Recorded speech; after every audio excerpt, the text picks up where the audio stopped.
Good luck to you all, and to all a good night. I'm glad I didn't fold pre-flop. So I was running today. Today was the first time that I was supposed to run a 5K, and I narrowly missed it last time. So this time, it was 5 minutes out to the run anyway, so I was pretty sure I was gonna make it. There's also better conditions, so I was pretty sure I was gonna make it. But I still feel tired at the end of a run, right? This app is still pushing me pretty much every time I go run. I get to the last like 6 minutes of this run, 35-minute run, 6 minutes left. It's hard. I don't feel like I'm gonna even necessarily make the 3K. Feels like I might not break my record. Feels like I might not even be able to keep running another 6 minutes. And then the song, Fight Song, came on. Rachel Platten, something like that. And I don't know what happened to me. I know I mentioned it before. Songs that kind of make you feel something, either fire you up or you know, make you sad, make you happy, whatever. The only way I have to describe it is that this song gave me energy. Energy that I really didn't think I had. Not only did I stop slowing down, because my pace tends to slow a little bit right at the end, but I actually sped up. And I feel great. I feel great now. I guess what I'm trying to say with all this is that it seemed like it was physical, right?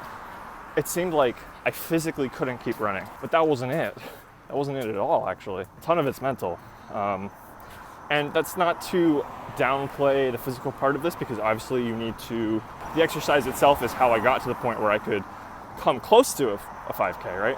But I feel like a lot of the components are mental, as I tend to do. I just like to draw comparisons between running and, well, whatever else I can in life, but usually poker for you guys. There's not a direct comparison, because in poker, some of the mental stuff is, I think, actually kind of overestimated when it should kind of be downplayed.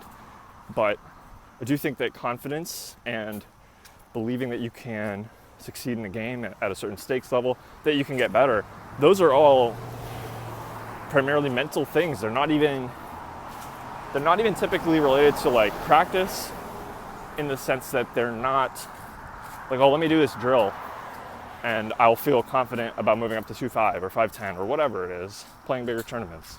Still feel great, by the way. This was a little bit of an epiphany for me right now, so I just kind of wanted to speed my thoughts out while I was still out here, while I'm still doing my cool down after what must be one of my fastest paces, because I managed to speed it up so much at the end. I didn't think I could do that, you know? And that feels amazing.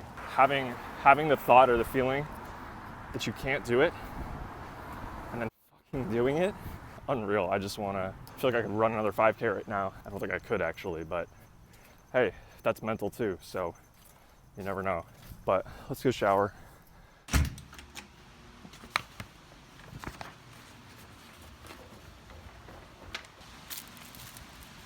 So I'm going to the post office to open my P.O. box. I applied online. It's pretty easy, pretty fast, but I do have to go in person, turn in this form, and to also pretty much prove I am who I say I am, and that I have an address in Maryland and whatnot. So once I go do that, I will be able to tell you guys where to send me mail for mail time. A couple people mentioned this on the live stream and decided to give it a shot. P.O. box, not too expensive. And by the time I'm editing this video, I should know the address, so I'll put it over here, or probably somewhere over here, and send me mail. Let's go.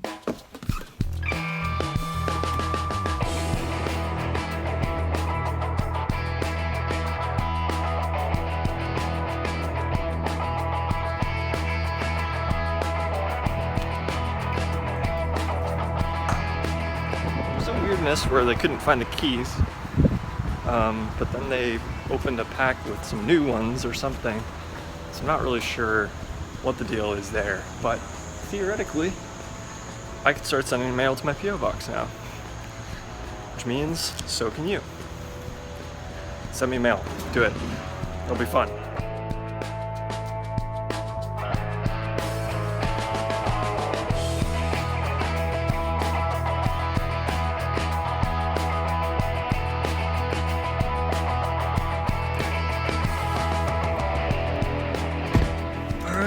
Going to play. why. Somehow it went from being way too hot like 3 days ago to being almost freezing now.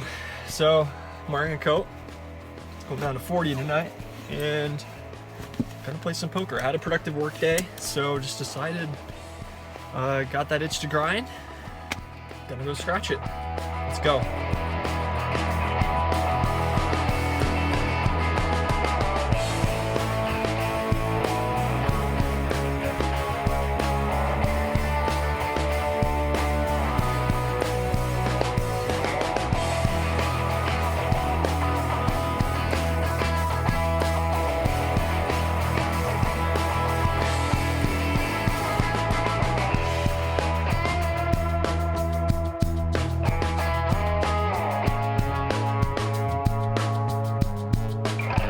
No major plans. Probably gonna try to put in a good at least 5 hours if I can. It's about, what time is it? I think it's about 9:30 right now. So I don't need to talk about it. I'm just gonna do it.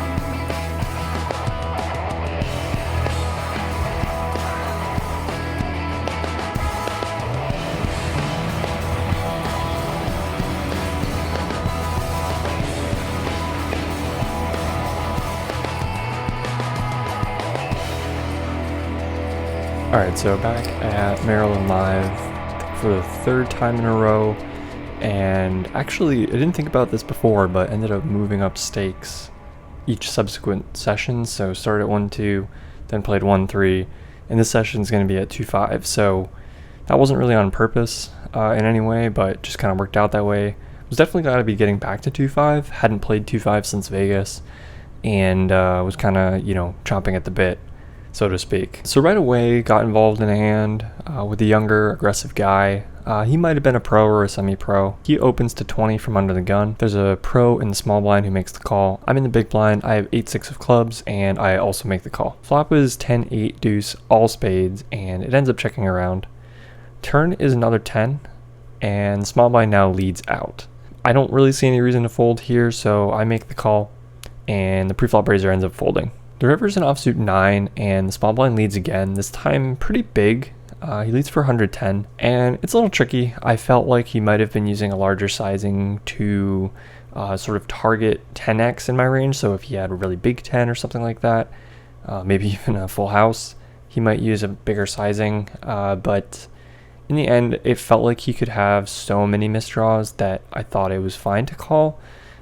So I kind of begrudgingly called, and he had actually flopped a flush with ace-jack of spades. So he's going to take that one down.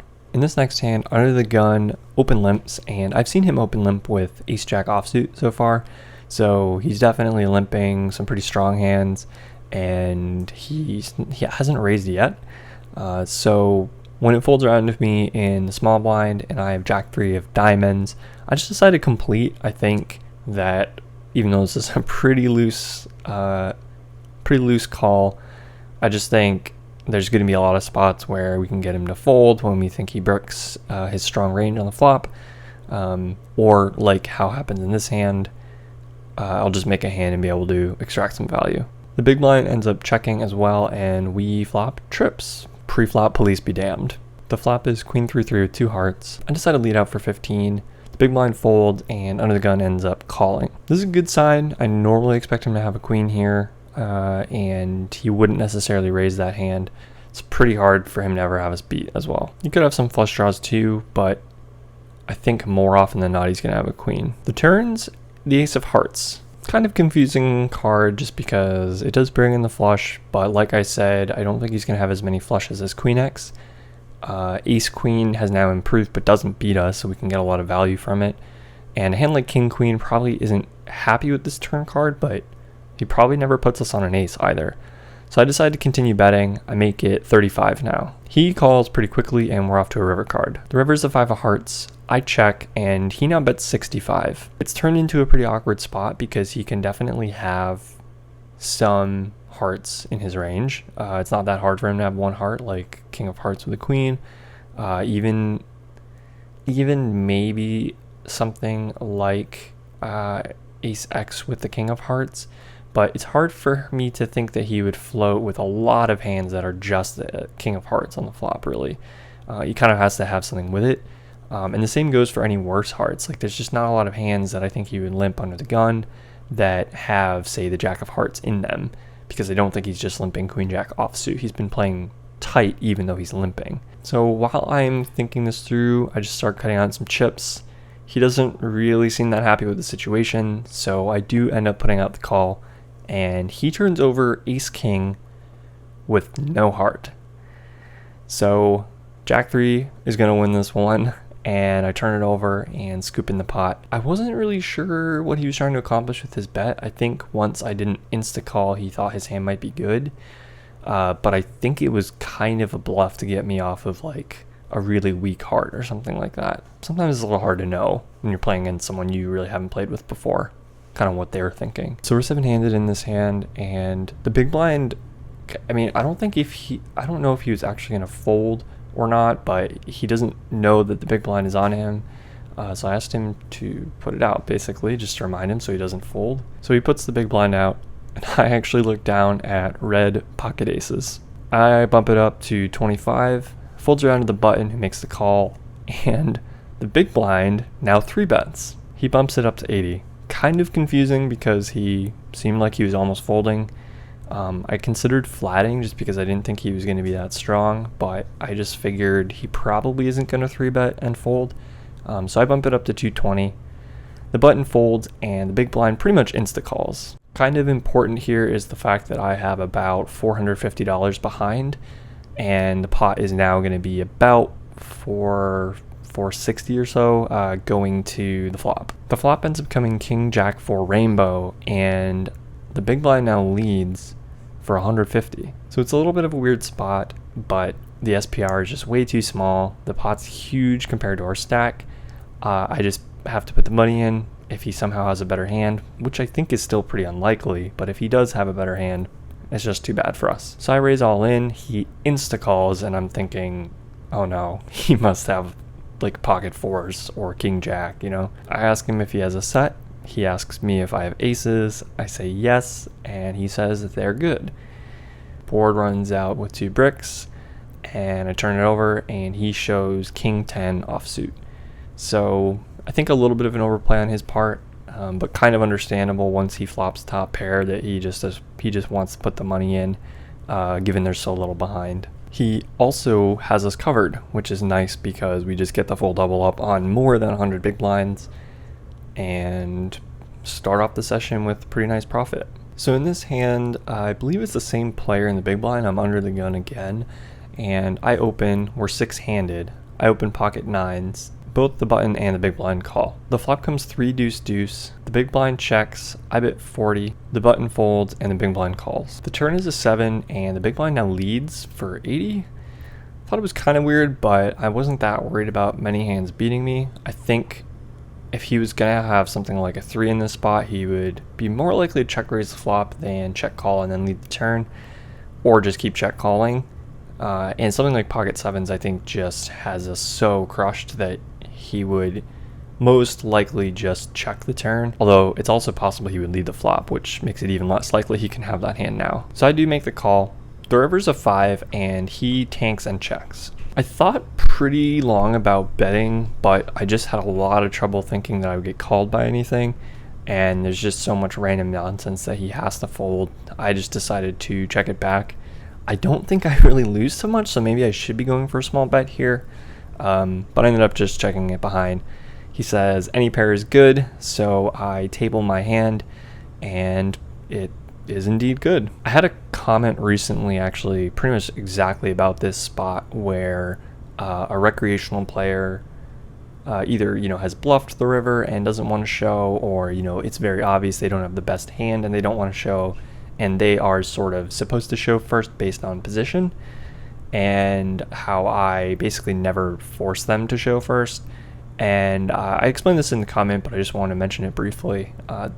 Pretty much the thought process is that if our recreational player is kind of feeling embarrassed or uncomfortable about a spot and they're embarrassed to turn their hand over, I definitely don't want to add to that. I don't want to make them uncomfortable by forcing them to show on like a... I mean, it is effectively a rule, but etiquette wise, at the end of the day, once it's very obvious that I have the best hand, and I don't think that I'll gain huge insight into their play by making them show this one hand, I think it's more valuable just to try to keep them happier and just keep the game more friendly, honestly, because a lot of those situations, even if they don't escalate, definitely just lead to a worse game dynamic. In this hand, there are 3 limps to me on the button, and I have queen 10 offsuit. So I just decided to actually overlimp, which I usually don't do with hands this week, but I think on the button and with the table that I'm on, I think it's totally fine. So I call, and we end up going 5 ways to the flop. We flop queen 6-3 rainbow, giving us top pair. Not a great kicker, but based on the fact that it's limped around, feel pretty confident I have the best hand. Checks all the way to middle position, who leads for 20, and I'm the only caller. Turn is the 2 of spades, and he now bets 45. I make the call again, now feeling a little bit wary, like he might, not bet a whole lot of worse hands on the turn, and certainly on the river, I'm considering folding if he fires again on a brick. The river is a pretty interesting card. It's the Queen of Hearts, and I'm still in a kind of similar spot if he bets, because it's hard for me to think that most people would continue bluffing or would really have a lot of worse value hands at this point, although Queen 8 and Queen 9 might just bet again now when they trip up. But I don't have to make that decision because he now checks. I bet 130, which is pretty big, but I think not huge compared to the pot, and also I just felt like he was the kind of player who might not believe me because the second queen hit the board, and he's just going to think it's unlikely that I can really have trips. He actually ends up calling me fairly quickly, and my hand is good. In this hand, there's 4 limps to me, and I'm in the cutoff with 5-3 of diamonds. Not exactly a premium holding, but as I've said before, I'm not the pre-flop police. I do think on this table I have pretty solid post-flop advantage, and so I do decide to overlimp as well. We end up going 8 ways to the flop. I guess nobody around here is the pre-flop police. The flop ends up coming pretty good. We connect with the board, that's for sure. It's 10-7-4 with 2 diamonds. So we flop a flush draw, a gutter, and a gut shot straight flush draw. So yes, I realize those draws interact, but it's more fun to name them separately. So there you go. Checks around to the hijack, who is the player from the ace's hand. He ends up betting 30. I decided to just call because even though he liked kind of leading into smaller pots and in like heads up and 3-way pots, I thought 8 ways he just wasn't going to have a hand that would fold to a raise all that often. And even though I can probably pressure him on later streets, I kind of wanted to call, especially with such a small flush draw where it's possible that someone else could have a better one. I just kind of want to feel out, what's going to be going on. The button ends up calling 2, so we go 3 ways to the turn. The turn is 5 of hearts, which gives me a pair that's probably irrelevant. It might give me a few more outs, like 2 pair or trips might be good, but I'm not exactly planning to try to hit those cards, and it certainly doesn't give me any showdown value if anyone kind of keeps putting in money here. The hijack now bets 60, and I don't think it's really that close here. I think I should still just continue calling for similar reasons to why I did on the flop, especially with the button behind me. It's pretty hard for the button to have like a huge hand, but he could have a draw as well, so I don't want to get into a kind of awkward spot if I raise and get re-raised. So I just call. The button also calls, so we go 3 ways to a river in this quickly ballooning pot. So if I had to stop right here and name kind of like that one card that I'm calling for in my head on the river, it would be the 6 of diamonds. And don't you know it, the 6 of diamonds comes on the river. So we bank the nuts, we hit our gut shot straight flush, and life is good.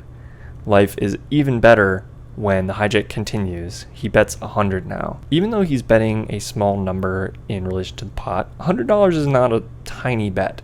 And it's effectively kind of magnified by the fact that the draw just came in, and he's had 2 players calling him from behind twice. So I think that he's pretty much always got better than one pair at this point, and it's entirely possible that he wouldn't bet two pair now, and that he would only bet sets as like a blocker, or maybe two pair as a blocking bet. But there's just not that many two pair combos he could have, and it also seems like there are a lot of flushes in his range. So I think I want to go pretty big here. I end up bumping it up to 395, and the button begrudgingly folds. The hijack actually almost right away asks how big, and that's a great spot to be in, because once he says how big, it's pretty obvious he's asking how big my flush is, which means that he probably also has a flush. And the thing about spots like this is that it's very, very hard for rec players to fold flushes. I shouldn't even say rec players. It's just hard to fold flushes when you get there. Even if you've bet and gotten raised, it's just a difficult spot. So he tanks for a while, but he eventually does call with 10 deuce of diamonds, and I turn it over to scoop a pretty nice pot and get in the running for the high hand promo, which was just $150, but I did end up scooping that as well.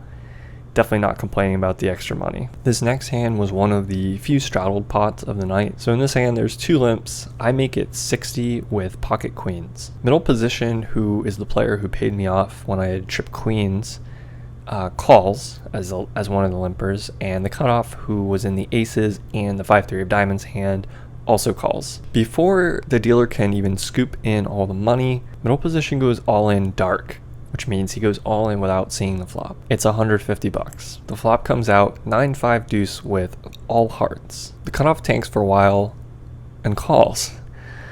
Pretty weird spot. I mean, first off, the thing to keep in mind here is that the middle position player has his whole range here.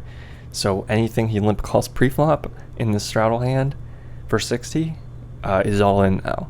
So it's not that his range isn't in play, but it's so wide that, I mean, it kind of doesn't matter. I'm very far ahead of his range. The cutoff is the more interesting part of the equation, because I don't really know how he would react to this. As a recreational player, I do think he's gonna snap call with top pair, but he might not call with like pocket sevens. So his range might be a little bit tighter. And if his whole range is like 9x or better, I'm probably still ahead enough to call, but this pot's going to be huge and might be kind of difficult to navigate. I don't think there's value in raising. I think it's just too difficult to get him to call with a worse hand, and I'd rather just kind of see a turn card and decide what to do. So I end up calling as well, and we go three ways to the turn, heads up for a currently empty side pot. The turn is a 6 of clubs, and the cutoff takes a long time in checks. He doesn't seem super happy with the situation, and I am thinking that he probably has something like just the ace of hearts in his hand, or maybe he has a 9, but he's worried about me having a better hand. It's also entirely possible he has a 9 with a heart. So I decide that rather than try to figure out what's going on in the river, I just kind of want to jam it in now and let him figure out if he wants to call with what I perceive to be a worse hand. So I go all in, which is 850 effective based on his stack. A little bit over pot, but I don't really think that's that big of a deal. I'm just not expecting to get called that often here, and I'd rather just buy up his equity in the hand pretty much. The cutoff does fold fairly quickly, and the river is actually a 4th heart. So at this point, it seems very likely that I'm going to lose this main pot, and not only that, but middle position turns over 10-8 of hearts. So he goes all in dark and just flops the effective nuts.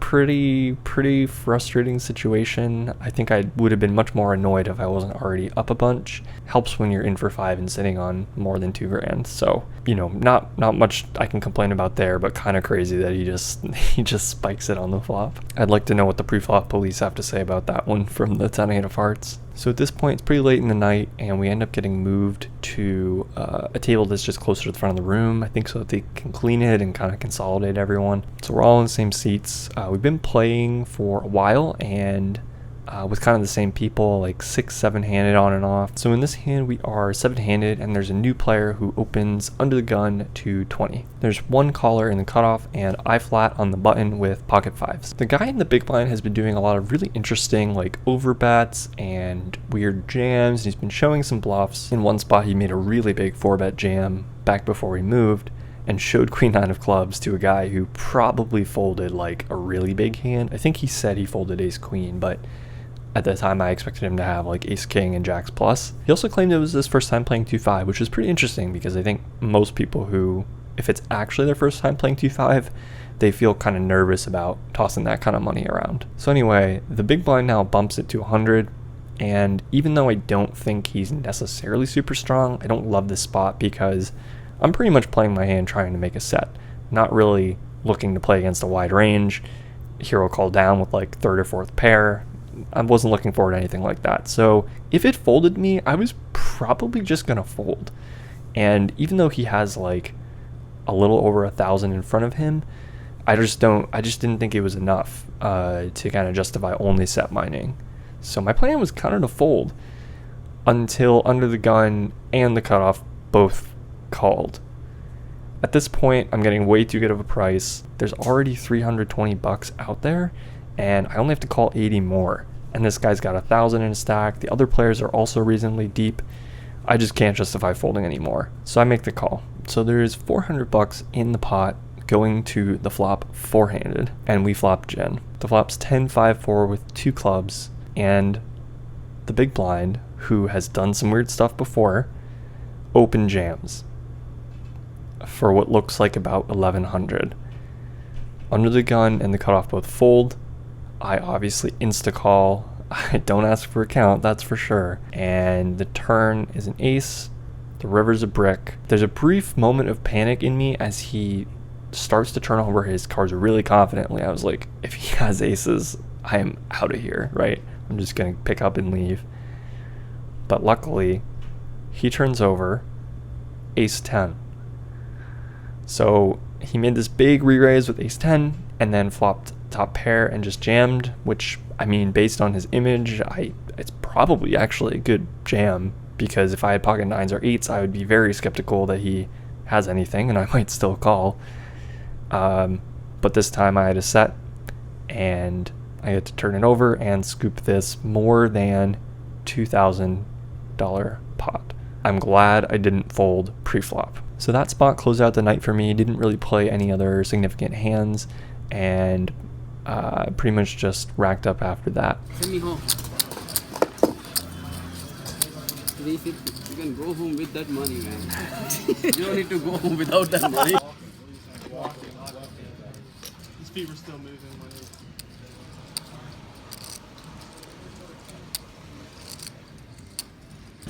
You think I'm raising light, last orbit, got a rack on the table?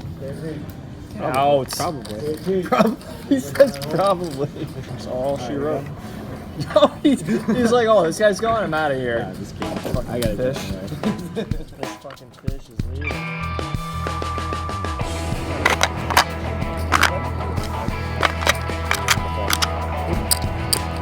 On my blind show, go ahead.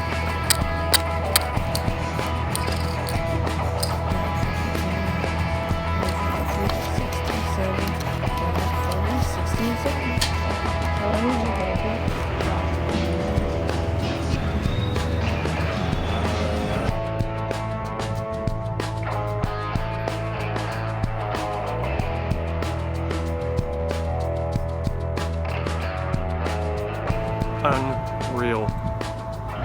Just unreal.